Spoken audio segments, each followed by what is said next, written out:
Hello everyone, আসসালামু আলাইকুম। Welcome back to my channel BD blogger Subarna. আমি সুবর্ণা বলছি চট্টগ্রাম থেকে। যারা আমার আজকের এই ভিডিওটা দেখবেন বা দেখছেন না কেন, আমি আশা রাখছি আপনারা সকলে সুস্থ আছেন, ভালো আছেন এবং নিরাপদে আছেন। আমরা আলহামদুলিল্লাহ পরিবারের সকলেই ভালো আছি। আর যদি কেউ অসুস্থ থেকে আমার আজকের এই ভিডিওটা দেখে থাকেন তো তাদের সকলের সুস্থতা কামনা করে আমার আজকের এই ভিডিওটা দেখার আমন্ত্রণ জানাচ্ছি। আশা রাখছি যে বরাবর মতো আমার আজকের এই ভিডিওটাও আমার সকল প্রিয় আপু ভাইদের কাছে ভালো লাগতে পারে। আমি 2 দিন পর পর ভিডিও দিই, সেই জায়গায় কিন্তু আমি 4 দিন পর ভিডিও দিচ্ছি। আসলে যেহেতু শ্বশুরবাড়িতে এসেছি, ঈদ উপলক্ষে অনেক গেস্ট আসছে যাচ্ছে, আমিও বেড়াচ্ছি ঘুরছি, সব কিছু মিলিয়ে দেখা যাচ্ছে কি কোরবানি ঈদটা বাড়িতে থাকার কারণে, আমার শ্বশুরবাড়িতে থাকার কারণে ঈদটা অনেক বেশি জাঁকজমকপূর্ণ হয়ে গিয়েছে। আলহামদুলিল্লাহ নিজেই নিজের মতো সব সময় কাটাচ্ছি। তো সেই জন্য দেখা যাচ্ছে কি আত্মীয় স্বজন পরিবার পরিজন নিয়ে ব্যস্ত, এই জন্য এভাবে করে আর ভিডিও নিয়ে আমি মাথা ব্যথা করতে পারছি না। তো আলহামদুলিল্লাহ আরেকটা ডেইলি লাইফস্টাইল ব্লগ নিয়ে হাজির হয়ে গেলাম। তো আশা করছি আজকের এই ভিডিওটা অনেক ভালো লাগা নিয়ে দেখলে আপনাদের কাছে অনেক অনেক ভালো লাগবে। এটা আমি যেদিন আমার শ্বশুরবাড়ি থেকে আমি আমার নিজের বাসা থেকে আমি আমার শ্বশুরবাড়িতে রওনা দিব তার আগের একটা ভিডিও। তো সেটাই আজকে শেয়ার করছি।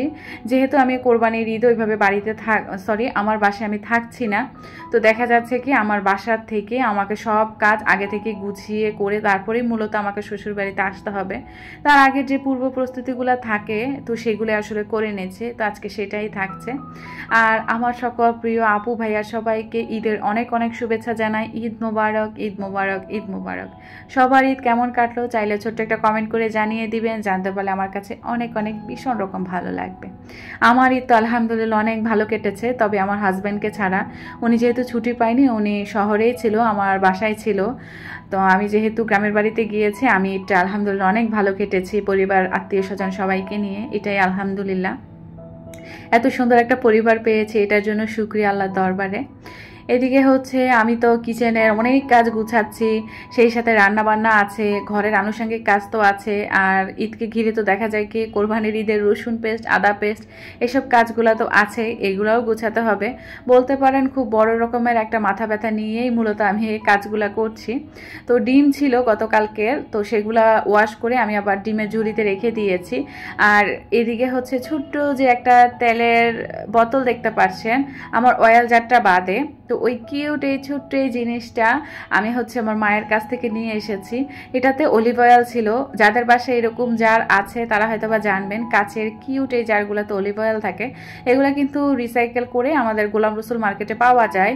আমি দেখেছিলাম 200 টাকা বলেছিল, তো আমি আর ওরকম প্রাধান্য দিইনি, যেহেতু আমার অয়েল জার আরও কিছু আনকমন টাইপের নেওয়ার ইচ্ছা ছিল, এই জন্য আমি আর ওইভাবে করে কম দামের দিকে ঝুঁকি নিই।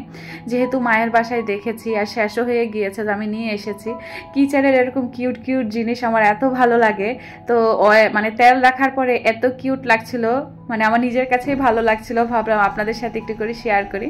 তো এই কিউট এই জিনিসটাতে তেল রাখার পর ইভেন আমার কিচেনটাকে অর্গানাইজ করার পরে কেমন লাগছে ছোট্ট একটা কমেন্ট করে জানাবেন।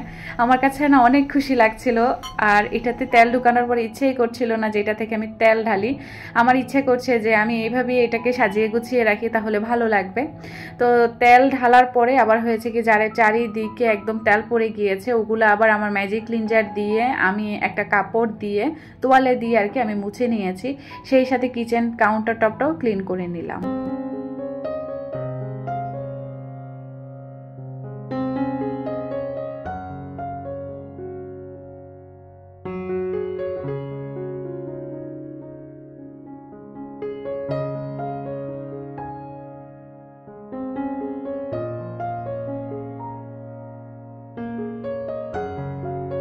এক একজনের সংসারে এক এক রকম টাইপের কাজ।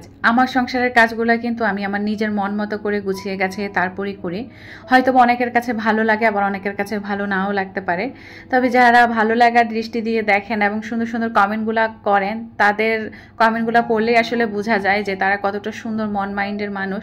তো আমার প্রিয় আপু, আপনাদের সকলের প্রতি অনেক অনেক ভালোবাসার দোয়া অবিরাম থাকবে, এত সুন্দর কমেন্ট করার জন্য, আমাকে সবসময় ইন্সপায়ার জাগানোর জন্য।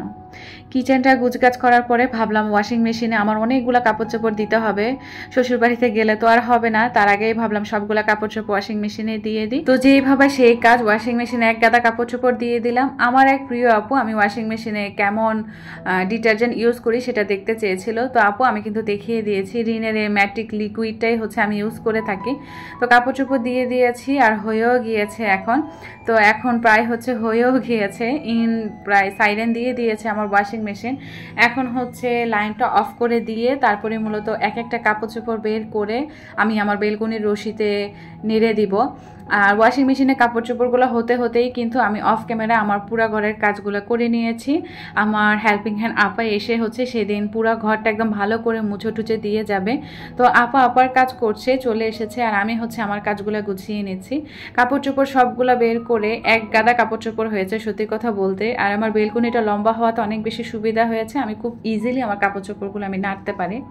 গাছের জন্য একটু কষ্ট হয়, তবু অনেক লম্বা হওয়াতে অনেক কাপড় চোপড় আটানো যায় আমার বেলকনির রশিগুলাতে। তো সব কাপড় চোপড় নাড়াচাড়া দিয়ে আমি কি করেছি, ঘরে চলে এসেছি। তো আপা হচ্ছে এখনো ডাইনিং রুমের এদিকে আসেনি। আমি ভাবলাম যে ওয়াশিং মেশিনটা এই ফাঁকে হচ্ছে একটু ডিপ ক্লিন করে নিই, করে হচ্ছে আমি আবার যেভাবে অর্গানাইজ করে রাখি সেভাবে অর্গানাইজ করে নিই। আসলে শ্বশুরবাড়ি যাবো যেহেতু, এত মানে কাজ ছিল, মনে হচ্ছিল কোনটা ছেড়ে কোনটা করবো, সেই সাথে আবার অন ক্যামেরায় কাজগুলো করা, তারপর এমনিতে আরও তো আদার্স অনেক কাজ থাকে যেগুলো দেখা যায় কি শেয়ারও করা যায় না। তো সব কিছু মিলে অনেক বেশি ব্যস্ত ছিলাম আমি। তো শুকরিয়া আল্লাহর দরবারে যে সব কাজ কমপ্লিট করতে পেরেছি আমি। কথা বলতে বলতে আমি আমার ওয়াশিং মেশিনটাকে একদম ক্লিন করে ফেলেছি গ্লাস ক্লিনার দিয়ে। সেই সাথে হচ্ছে সেদিন আমি মনে একটু টাপ ক্লিনও করেছিলাম আমার যতটুকু মনে আছে, কারণ ওয়াশিং মেশিনটা অনেক বেশি নোংরা ছিল, সেই জন্য পুরাটাকে হচ্ছে আমি টাপ ক্লিন করে নিয়েছি। আর টাপ ক্লিন করলে কিন্তু অনেক বেশি সময় নেয়, প্রায় 1-1.5 ঘন্টা এরকম নিয়ে নেয় সময়। তো অনেক বেশি সময় গিয়েছে সেদিন আমার। তো ওয়াশিং মেশিনটা মোছার পরে উপরে একটা কাপড় বিছিয়ে দিয়েছি, যেটা অল টাইম আমার বিছানো থাকে, এটা আবার ধুয়ে দিয়েছিলাম আমি। তো শুকিয়ে যাওয়ার পরে মূলত এটা বিছিয়ে দিয়েছি। আর আমি সেরকম কোনো ওয়াশিং মেশিনে আহামরি কিছু রাখি না। বাচ্চাদের খেলনা থাকে, একটা টিস্যু হোল্ডার থাকে টিস্যু সহ, আর একটা ঝুড়ির মধ্যে যে বাচ্চাদের খেলনা থাকে, আর্টিফিশিয়াল ফুল থাকে নর্মালভাবে। এই পুতুলগুলো আসলে আমি রাখতাম না, যেহেতু নুসাইবা একটা সময় এগুলো কিনে ফেলেছে ছোট থাকতে, এই জন্য একটা মায়াও আছে এগুলোর প্রতি, এই জন্য ফালাই না, কারণ আমার বাচ্চাদের অনেক স্মৃতি জড়ানো এগুলাতে। আর আমার নুসুবুরি হচ্ছে এগুলো নিয়ে একটু খেলতে বেশি পছন্দ করে, আবার দেখা যায় কি এখানেই রাখে। আর ডাইনিং রুমে যেহেতু ওইভাবে আমাদের আসাও হয় না, সেরকম নামাজও পড়া হয় না, এই জন্য আমি মূলত পুতুলগুলোকে এখানে রেখে দিয়েছি। এক আপু আমাকে বলেছিল কোন এক ব্লগে যে আপু পুতুল তো ঘরে রাখা ভালো না, তাহলে ফেরেশতা আসে না। আমি আসলে জানি আপু, ছোট বাচ্চাদের ঘর কিছু করারও নাই, ফেলেও দিতে পারছি না, মেয়েটা কষ্ট পাবে সেই জন্য। তো এইদিকে হচ্ছে পাশে আবার আমার বেসিনটা একটু ক্লিন করে ফেললাম। আসলে ভাড়া বাসা চাইলে অনেক কিছু নিজের মতো করে রাখা যায় না, বুদ্ধি খাটিয়ে আসলে নিজের সংসারটাকে পরিপাটি করে রাখতে হয়, সেটাই করছি। তো এখানে হচ্ছে কথা বলতে বলতেই আমার ওয়াশিং মেশিনটা একদম অর্গানাইজ করে ফেলেছি আমি। আর এক আপু হচ্ছে আমার ওয়াশিং মেশিনটা দেখতে চেয়েছিল, তো সেই আপুর জন্য হচ্ছে ফুল বডিটা আমি একটু দেখিয়ে দিচ্ছি। আর আমার এই ওয়াশিং মেশিনটার বয়স কতটুকু হয়েছে সেটাও জানতে চেয়েছিল। তো আপু আমার ওয়াশিং মেশিনটার বয়স মনে হয় 3 বছর বা 3.5 বছর এরকম হয়ে গিয়েছে। তো আপু আমি কিন্তু বলে দিয়েছি, তোমার আনসারটা হয়তো পেয়ে গিয়েছে যে আপু রিকোয়েস্ট করেছিলেন। আসলে অনেক আপুরা কমেন্ট করেন, বাট অ্যাট দ্য ইউজার কেমন যেন থাকে, এই জন্য নামটা বলতে পারি না। তো ঘরের সকল কাজকর্ম শেষ করে আমি এখন কিচেনে চলে এসেছি। আপাকে দিয়ে রসুন কুটিয়ে নিয়েছি, ছিলে নিয়েছি, আদাও একদম ছিলে টিলে কুটে নিয়েছি, তারপর এক গাদা পেঁয়াজ আমি কুটিয়ে নিয়েছি আমার আপাকে দিয়ে। তো এই যে আপা কিন্তু আমাকে বক্স ভরে দিয়ে দিয়েছে। আর এদিকে হচ্ছে আজকে কি কি রান্না করব সেগুলো বের করে রাখলাম। এখন হচ্ছে সব কিছু হচ্ছে ব্লেন্ড করার পালা। তো আমি হচ্ছে পেঁয়াজটা আবার নর্মালি রেখে দিব। আর এদিকে হচ্ছে আমি যেহেতু শ্বশুরবাড়ি থেকে আসার পরে তো আমার নিজেরও একটু রেস্ট আছে, তো নিজেকে একটু রেস্ট রাখার জন্য, ভালো রাখার জন্য আমি আগে থেকে কাজগুলো গুছিয়ে রাখছি। কেননা ঘোরাফেরা করার পর দেখা যাবে কি এই কাজগুলো করতে ইচ্ছে করবে না, বাসায় এসেও তো নিজে একটু রান্নাবান্না করব, সেই জন্য তার জন্য আগে থেকে ভাবলাম আদা পেস্ট, তারপর রসুন পেস্ট, একটু পেঁয়াজ পেস্ট এগুলো করে রাখি। তো এই জন্যই আসলে এগুলো করে রাখলাম, আর ঝামেলাটাও কমে গেল। আসলে কোরবানির ঈদের এই কাজগুলাই তো একদম মেইন একটা অংশ, রসুন পেস্ট, আদা পেস্ট, এক গাদা পেঁয়াজ কুটে রাখা, মশলাপাতি পেস্ট করা, এসবই। তো এটাতেই মনে হয় কি একটা আনন্দ খুঁজে পাওয়া যায়। তো সব কিছু একদম গুছিয়ে ফেলার পরে ভাবলাম আমার ব্লেন্ডারটার উপরে তো অনেক অত্যাচার গিয়েছে, এটাকে একটু ক্লিন টেন করে তারপরেই রেখে দিই। তো এখন হচ্ছে একটা তারটা পেঁচিয়ে দেন আমি যেখানে রাখি সেখানে রেখে দিব। এটা রাখতে রাখতে ভাবলাম এক আপুর প্রিয় একটা কমেন্ট পড়ে ফেলি।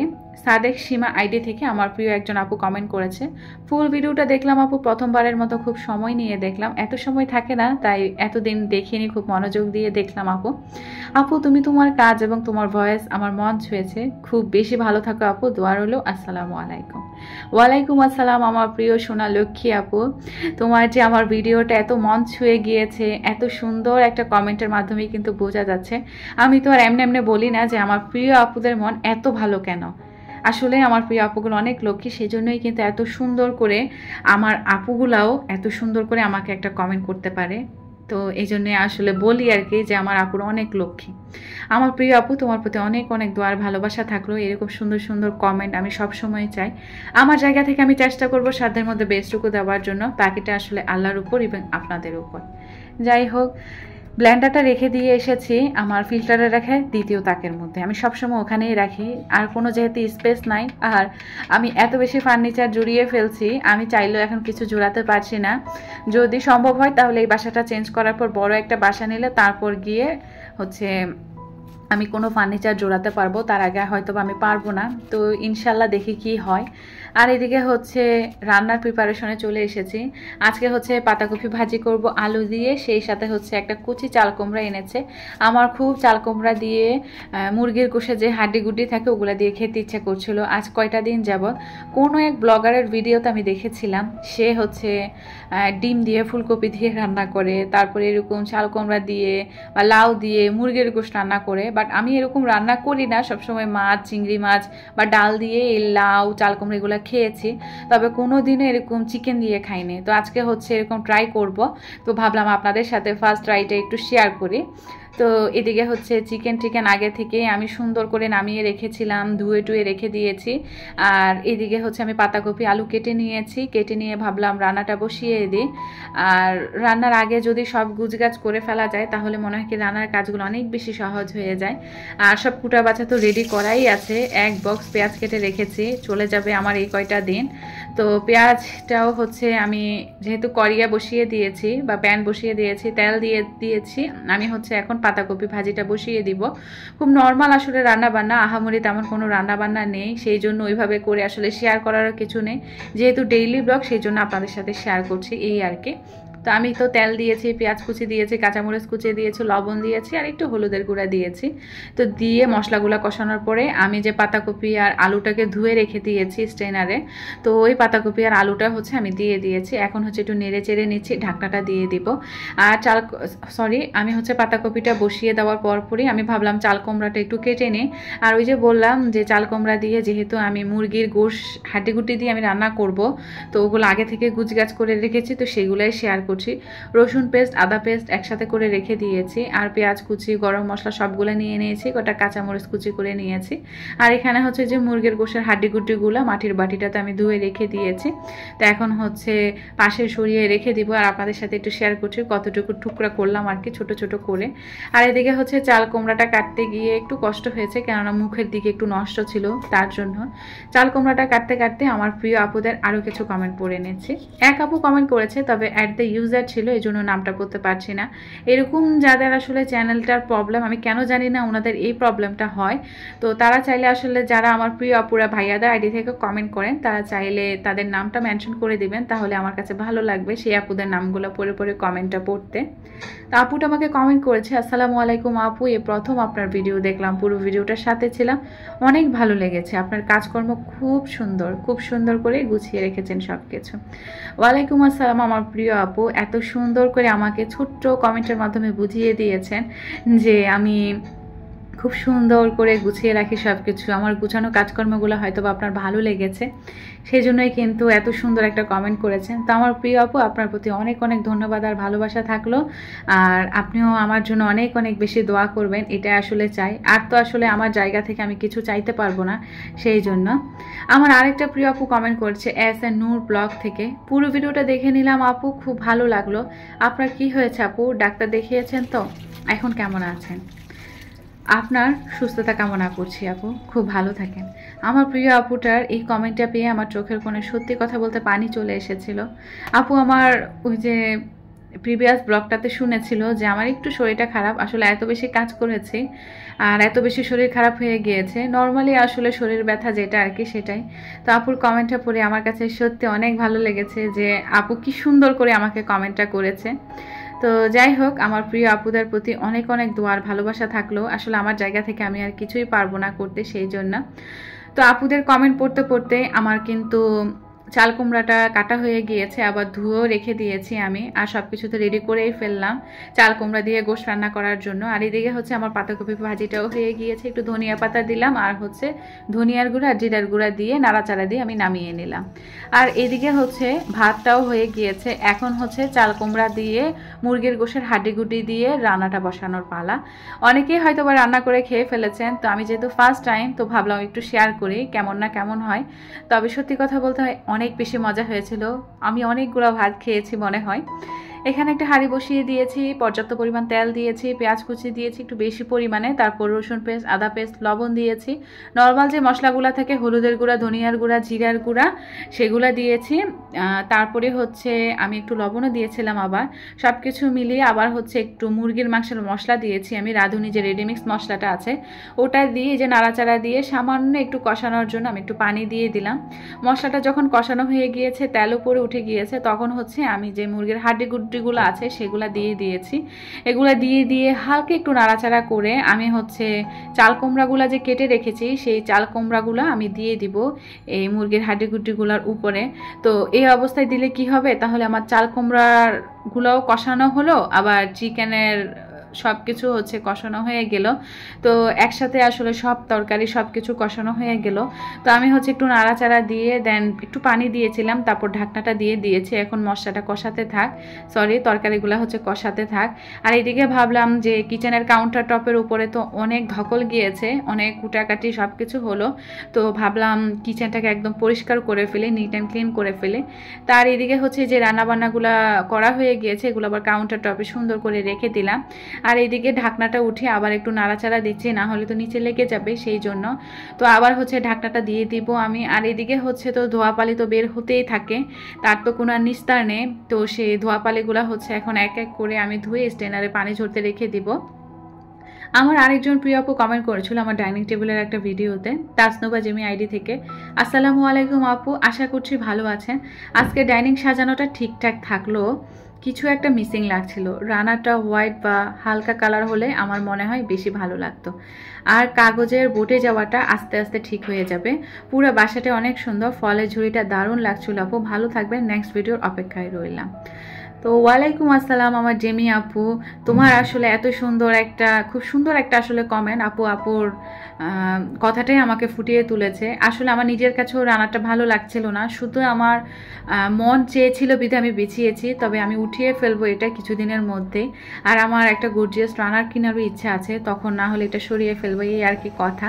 তো আপু তোমার প্রতি অনেক অনেক দোয়ার ভালোবাসা থাকলে এত সুন্দর একটা কমেন্ট করার জন্য। ভালো থেকো আপু তুমি। এদিকে হচ্ছে কথা বলতে বলতে তরকারিটা কষানোর পরে ঝোলের পানি দিয়ে দিয়েছিলাম। ঝোলের পানি দিয়ে দেওয়ার পর মাখা মাখা হয়ে গিয়েছে, কয়টা আস্ত কাঁচামরিচ দিয়ে দিয়েছি। এখন নামিয়ে ফেলবো, বাস আমার রান্না বান্নাও কমপ্লিট। আলহামদুলিল্লাহ খুব মজা করে খেয়েছি। তো আজকের ভিডিওটার প্রায় শেষ মুহূর্তে চলে এসেছি। নেক্সট ভিডিওতে তো নতুন কন্টেন্ট নিয়ে হাজির হয়ে যাব। সেই পর্যন্ত আমার সকল প্রিয় আপুরা ভালো থাকবেন, সুস্থ থাকবেন, আমাদের জন্য দোয়া করবেন। আল্লাহ হাফেজ, আসসালামু আলাইকুম।